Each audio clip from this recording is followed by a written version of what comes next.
Hello everyone, आप सभी यूपिटर plus सी के आप सभी अभ्यर्थियों को हमारा नमस्कार।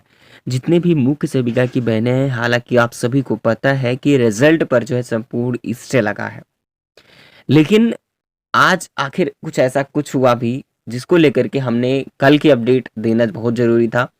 तो कल काफ़ी समय बीत जाने का नहीं दे पाया, तो जो कि मैं आज आपको बता रहा हूँ, है ना? तो बिल्कुल आप लोग परेशान मत होइएगा। कल जो भी चीज़ें हुई हैं, कल काफ़ी अच्छी अपडेट मिली थी। कुछ कारणवश नहीं बता पाए, लेकिन आज मैं आपको सोचता कि सुबह-सुबह आप सभी को बता दिया जाए। तो बिल्कुल मैं आपको बता दूँ कि मुख्य सभी का रिज़ल्ट को लेकर के जो एक अच्छी खबर देखा जाए तो एक राहत भरी बातें सामने निकल के आई हैं। वो क्या हो सकता है जिसका आप सभी को इंतज़ार रहा है, वो आप सभी का इंतज़ार बिल्कुल लास्ट तक हो चुका है। क्योंकि यहाँ पर मैं जो भी अपडेट आप सभी तक प्रोवाइड करता हूँ, वो 100% श्योर और ऑथेंटिक होती है। क्योंकि हमेशा हम चीज़ों को कलेक्ट करने के बाद ही आप तक हमेशा प्रोवाइड कराते हैं। अगर हमारी पिछली वैकेंसीज़ के बारे में बात करें तो हर एक वैकेंसी के लिए जो हमने अभी अब तक अपडेट दिया है, उसमें वो चीज़ें सच होती हैं। क्योंकि देखिए जो भी चीज़ें इसलिए कह रहे हैं कि ऐसे नहीं बता दिया जाता। आप तक बताने से पहले आपको लगता है बहुत आसान है बताना, ऐसा नहीं है। हम लोग पहले चीज़ों को इकट्ठा करते हैं, खुद से इन्फॉर्मेशन कलेक्ट करते हैं कि हाँ, ये चीज़ सही है या नहीं है। जो इन्फॉर्मेशन आती है क्योंकि हम सारे ग्रुप्स होते हैं, बहुत सारे उसमें डिस्कशन होता है, उसके ज़रिए जो चीज़ें सूचनाएँ मिलती हैं, वो रिज़ल्ट जो है इस पर क्या है, स्टे, है ना? स्टे लगा हुआ है। तो अब हुआ क्या मैं आपको बता दूँ, आपको पता होगा फिलहाल पिछले दिनों बहुत सारी ऐसे बहनें थी जिन्होंने वहाँ पर गोरखपुर में भी जब माननीय मुख्यमंत्री जी आए थे, तो वहाँ पर उन्होंने ज्ञापन भी दिया था। जिसके द्वारा वहाँ पर इन्होंने आश्वासन ये दिया था कि आपकी भर्ती प्रक्रिया के बारे में हम कुछ सब कुछ जानते हैं और आपकी भर्ती प्रक्रिया बहुत जल्द कंप्लीट होगी, जिसको लेकर के कार्य चल रहा है। ठीक है। अब इनमें से बहुत सारे ऐसे बहनें थी जो मैंने आपको बताया था कि विभाग जाने से कोई ना कोई सॉल्यूशन निकलेगा, जिसको लेकर के विभाग में जाने पर, ठीक है, वहाँ पर भी उन्होंने अपील किया, जिसको लेकर के वहाँ पर भी यही आश्वासन मिला गया कि ये कार्य बहुत तेज़ी से चल रहा है। हम जो है इसकी इसके इस पर कार्रवाई कर रहे हैं, यानी कि उनका खुद से फ़ोर्स है। उन आपसे ज़्यादा जो विभाग को भी उनको ज़रूरत है आपकी, ठीक है? इस वजह से वो खुद परेशान है कि जल्द से जल्द जो कोर्ट के मामले हैं उसको जो है स्टे हटाया जाए, किसी भी प्रकार से उसको निस्तारित किया जाए मामले को।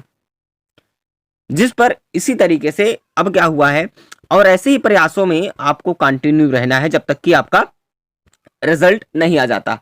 क्योंकि जो आपको पता होगा 92-12 भर्ती में जब एनएम की भर्ती आई थी, तो उसमें भी ऐसे ही मामले थे जिसको लेकर के बहनों ने लगातार प्रयास किया और एक प्रयास करते-करते जा करके उनका सब कुछ फाइनल हो गया है। तो आपको पता होगा कि जो मामला कोर्ट में लगा हुआ है, अब हुआ क्या, यहाँ पर करीब 45 से लेकर के 46 यानी कि 45 से 46 ऐसे कैंडिडेट छात्राएँ थीं, जिन्होंने जो बहनें गई हैं, इन्होंने अपील भी की है, ठीक है? इन्होंने एक एप्लीकेशन भी लिखा जिसको लेके उन्होंने एक ऑफ़िशियल साइट पर उन्होंने दिखाया था। मैं आपको बता दूँ कि वहाँ पर उन्होंने सारा चीज़ें क्लियर कर दिया है। यानी कि करीब 45 बहनें थीं जिन्होंने इन्होंने ज्ञापन दिया, ठीक है? किनको? अपील की कोर्ट से, ठीक है? अपील की है इन्होंने, ठीक है? जिसके ज़रिए अब उन्होंने क्या कर दिया है, किसके लिए कि अब डायरेक्ट अपील किया है, माननीय न्यायालय में भी और हर एक तरीके से विभाग में भी अपील किया, तो हर एक तरीके से इन्होंने ज़ोर लगाया, जितना भी इन्होंने प्रयास हुआ। इन लोगों को मैं बहुत-बहुत धन्यवाद, आप सभी ने इतना प्रयास किया है। तो अब ये सबसे बड़ी बात है, इन्होंने लगाया एप्लीकेशन लगाया जिसके ज़रिए इन्होंने रिप्लाई भी दिया है कि इस पर जल्द से जल्द कार्य होना चाहिए। इनका ये कहना था, सभी बहनों का रिक्वेस्ट थी कि जल्द से रिजल्ट हमारा आना चाहिए या फिर जो मामला है या जो स्टे लगा हुआ है इसको हटाया जाए, जल्द से जल्द इसको मामले को डिस्पोज किया जाए ताकि जल्द से जल्द रिजल्ट आ सके, जिसको लेकर के माननीय न्यायालय के द्वारा बहुत तेजी से प्रक्रिया अब चल रही है। ठीक है? अब जल्दी से जल्दी इसका निस्तारण होगा, आप लोगों को बिल्कुल नहीं परेशान होने की ज़रूरत है। अब आपके दिमाग में ये आ रहा होगा कि जो 45 बहनें, करीब 45-46 बहनें जो इन्होंने अपील की है, ठीक है? जो अपील की है, क्या इन्हीं बहनों का केवल रिज़ल्ट आएगा? नहीं, ऐसा नहीं है। रिज़ल्ट आप सभी का आएगा, चाहे वो 4 अभ्यर्थी हों या 5 अभ्यर्थी हों या 45 कुछ भी हों। इन्होंने प्रयास भले ही किया है, लेकिन आप सभी का होगा। इसीलिए कह रहा हूँ कि आप लोगों को मिलकर जितना भी हो सकेगा आप सभी को प्रयास करना चाहिए, साथ में सभी को जिन बहनों ने प्रयास किया आपको कोटि-कोटि नमन है, क्योंकि आप लोगों ने बहुत इतने प्रयासों के बाद आप लोगों को ये एक राहत भरी जो खबर है वो देखने को मिली है। तो प्लीज़ आप सभी से अनुरोध करते हैं कि आप लोग बहुत जितना हो सके आप प्रयास कीजिए और आपको बिल्कुल चिंता नहीं लेनी है, हर तरीके से स्ट्रेस नहीं लेना है। आपको थोड़ा-सा वेट करने की ज़रूरत है पेशेंस रखते हुए। अगर किसी चीज़ का एग्ज़ाम लगा हुआ है, तो उसकी आप तैयारी कीजिए। ये तो रिज़ल्ट बहुत जल्द आ जाएगा। ये बहुत अच्छी चीज़ है जिन्होंने प्रयास किया है, जिसके चलते काफ़ी अच्छा रिज़ल्ट देखने को मिला और इसका फाइनल डिसीजन बहुत जल्द आएगा और जैसे ही हमें पता चलता है, सबसे पहले हम आप तक ज़रूर बताएँगे। अगर आप इस चैनल से सब्सक्राइब करके नोटिफ़िकेशन बेल ऑन किए होंगे तो। फिलहाल जानकारी ऐसे ही आपको ऑथेंटिक रियल मिलती रहेगी तो इसके लिए क्योंकि आपको पता होगा क्योंकि यूपी लेखपाल जो भर्ती थी, ठीक है, यूपी लेखपाल भर्ती, ठीक है, इसमें भी रिकाव तमाम सारी रीटों के जो है लगने के कारण अगर आपको पता होगा कई क्वेश्चन पर अभी भी मामले चल रहे हैं, जिन्होंने अब क्या किया इसकी वजह से भी इनको जॉइनिंग के लिए रुकवा दिया है, यानी कि जॉइन लेटर इनका नहीं मिला। बहुत सारे ऐसे रीज़न हो सकते हैं। तो आपका तो स्टे लगा हुआ है, लेकिन अब बहुत जल्द अपील के चलते, आपके सभी के प्रयासों के चलते, बहुत जल्द आप सभी के रिस्पॉन्स मिलने वाले हैं, बहुत जल्द इसका डिसीजन मिलने वाला है। तो आप लोगों को बिल्कुल परेशान होने की ज़रूरत नहीं है। अब यहाँ पर बात करेंगे कि कट ऑफ क्या रहेगी, ठीक है? इसके बारे में मैंने कई बार बात किया क्योंकि देखिए हर एक भर्ती से संबंधित मैंने जो भी अभी तक कट ऑफ बताई है, हमारा एनालिसिस हमेशा सटीक होता है, ठीक है? क्योंकि आप लोगों को मैं ये हमेशा भी कहता हूँ कि हाँ, एक्सपेक्टेड चीज़ें हैं, थोड़ा बहुत ऊपर-नीचे हो सकता है 1 से 2 नंबर का, लेकिन सारी प्रक्रिया बिल्कुल सेम रहने वाली है। तो हम आप लोगों को जो कट ऑफ बताने वाले हैं, आप लोग ध्यान से सुनिएगा। क्योंकि अभी तक जो भी हमारा अनुभव रहा, हर एक भर्ती को लेकर के, चाहे किसी भी भर्ती को लेकर के हो, हमने जो भी कट ऑफ बताई हमेशा सटीक कट ऑफ गई है। थोड़ा बहुत मैं ये भी फिर से कह रहा हूँ कि 1-2 नंबर का डिफरेंस हो सकता है। मैं अगर बता दूँ युवा की कट ऑफ क्या रहने वाली है, तो युवा की कट ऑफ में आपको बता दूँ कम से कम 56 के आसपास, ठीक है? ओबीसी की बात करें तो ओबीसी में कट ऑफ अब देखो काफ़ी लोग कहेंगे यहाँ पर भी कट ऑफ बहुत हाई बता रहे हैं। ऐसा तो बिल्कुल नहीं है, इतना भी ज़्यादा कम नहीं रहने वाली, नहीं इतना ज़्यादा हाई रहने वाली है। ठीक है? चीज़ों को समझिए।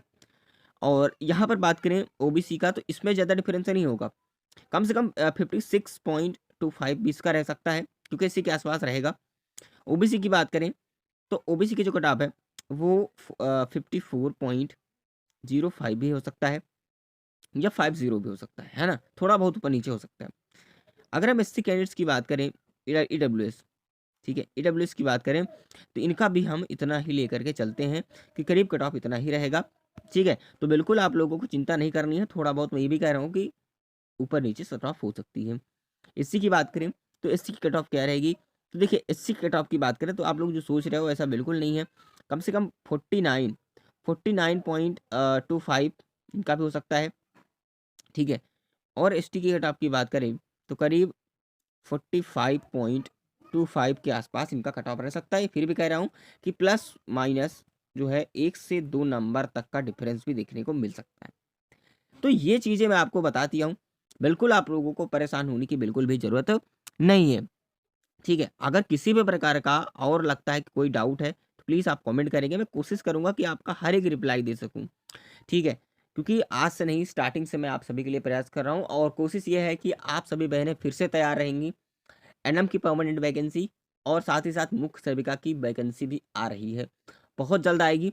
अब आपको ये लग रहा हो कि आचार संहिता लगने वाली है, कब आने वाली है? तो देखिए मैं आपको बता दूँ अगर आचार संहिता से पहले मैं 2 कंडीशन इसमें लग रही हैं। अगर आचार संहिता लगने से पहले नोटिफ़िकेशन आना होगा, तो आपके इसी मार्च में आपका नोटिफ़िकेशन देखने को मिल जाएगा, ठीक है?